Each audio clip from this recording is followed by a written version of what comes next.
Hey, what's going on, guys? Mr. John Lee here with another awesome video. Welcome back to my channel if you're a subscriber. If not, you should consider reaching down and hitting that like and subscribe button for the YouTube algorithms or whatever algorithms are working this machine. So, I wanted to show you, we're here on the White House website. This is the first 100 hours is a historic action to kick off America's golden age. I want to make sure that my volume is my brightness and my volume's turned up so you can hear me.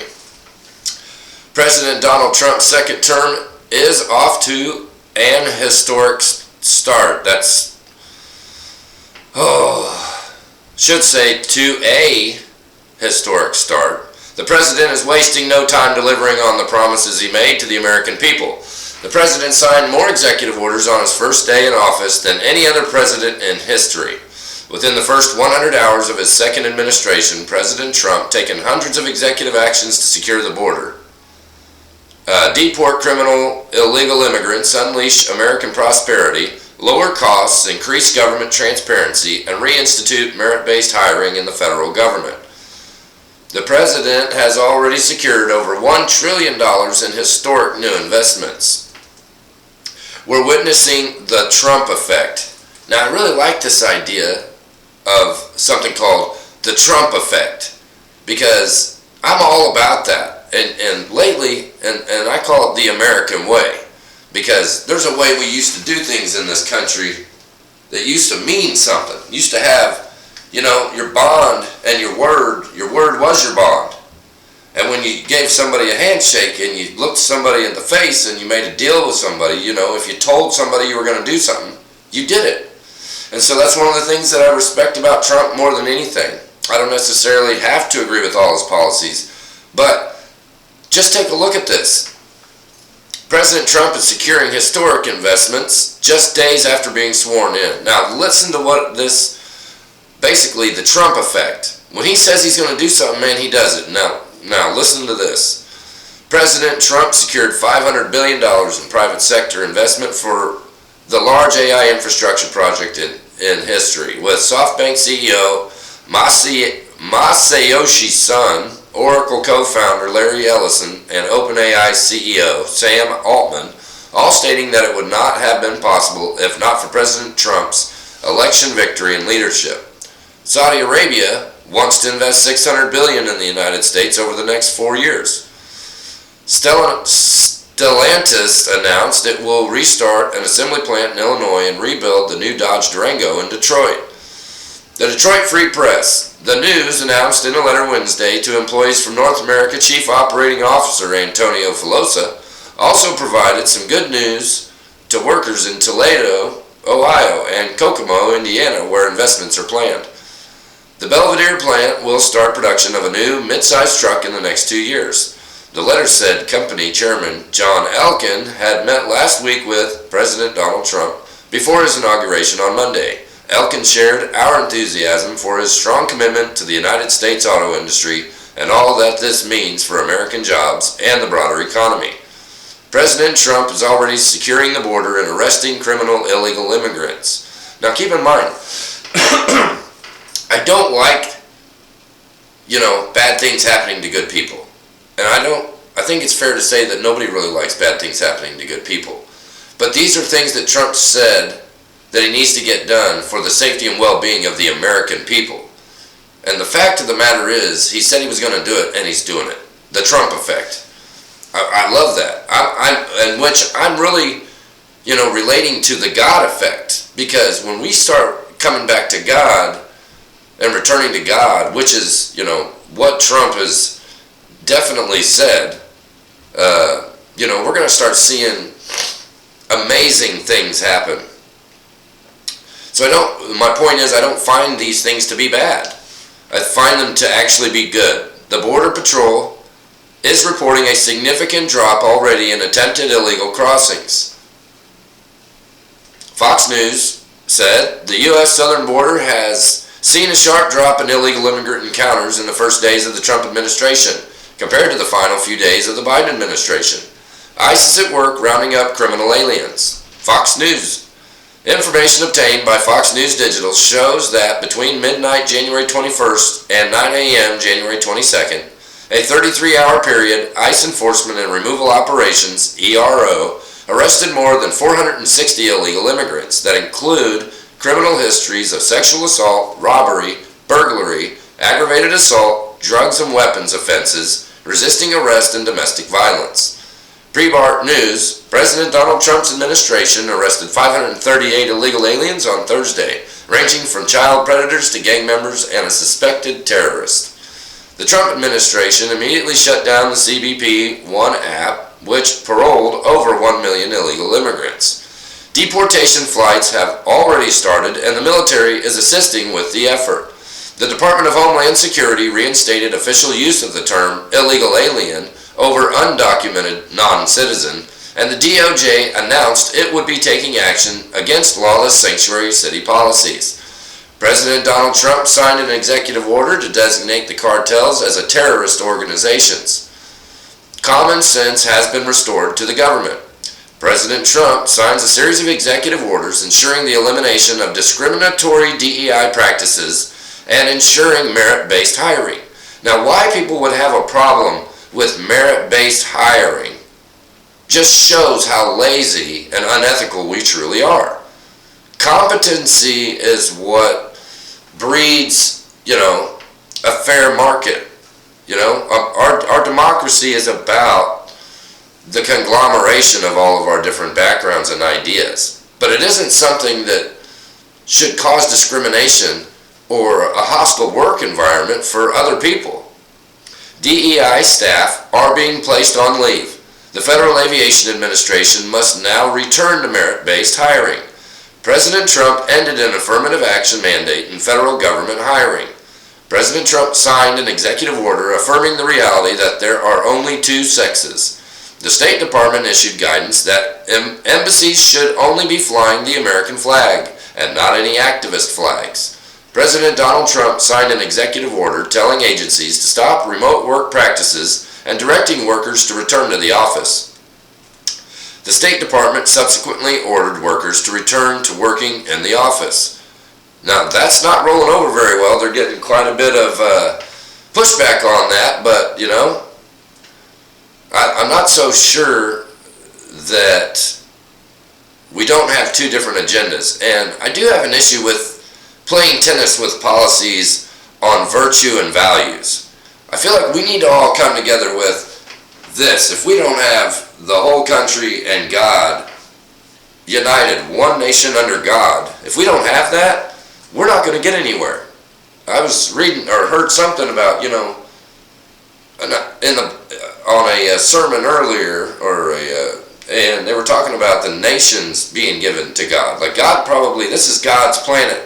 This is God's country. This is God's plan. And so we need to really be thinking about that. We don't need to be putting our selfish,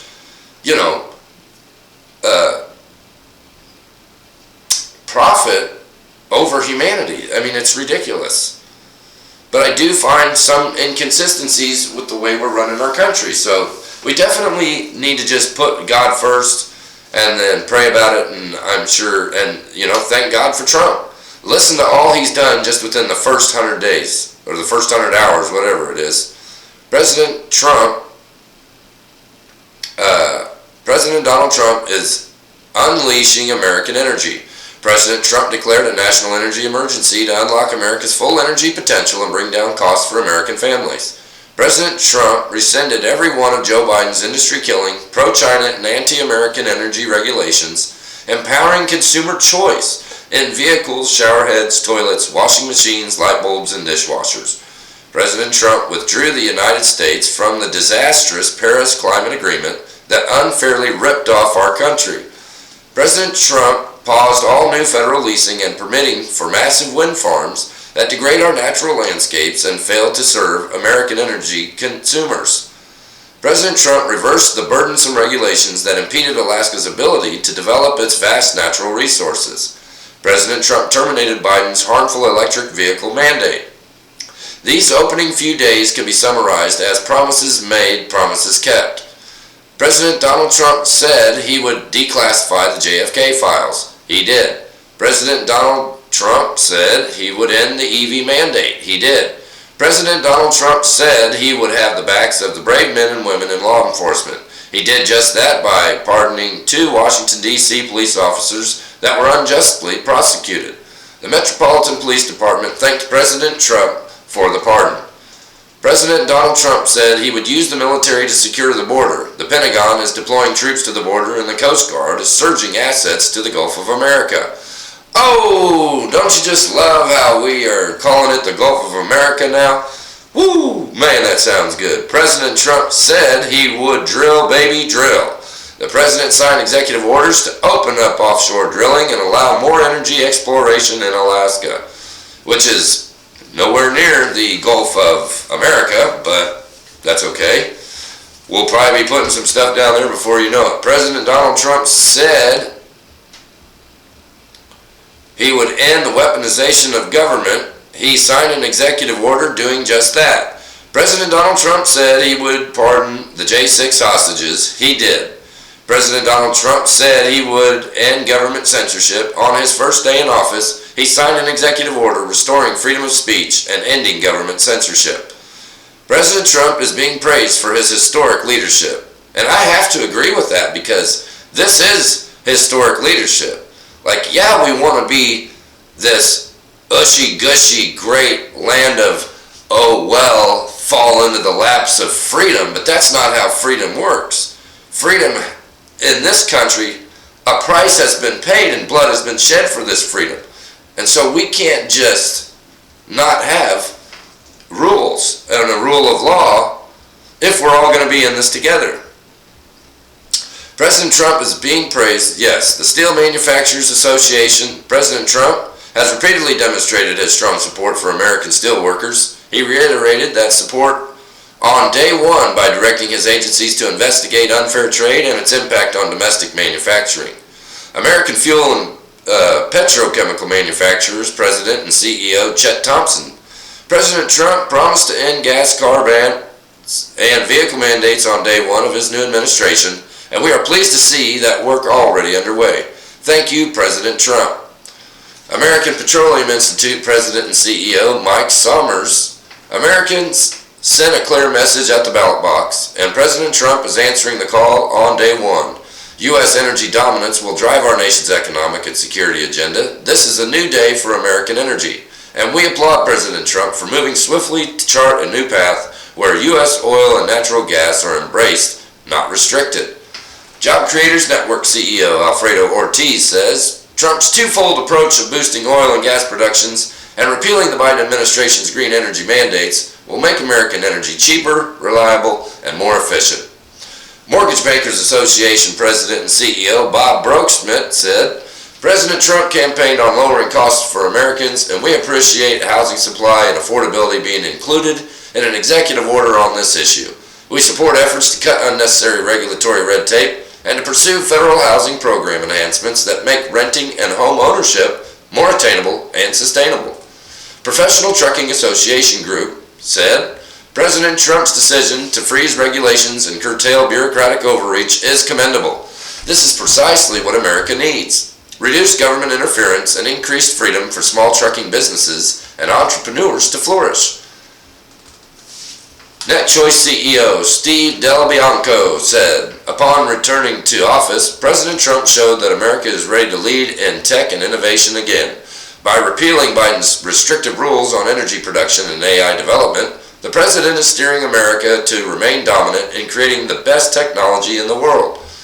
United against nuclear Iran chairman, Governor Jeb Bush, and CEO Ambassador Mark Wallace, I guess both said this simultaneously, or this is a shared statement. We applaud President Trump for his decision today to redesignate the Houthis as an FTO.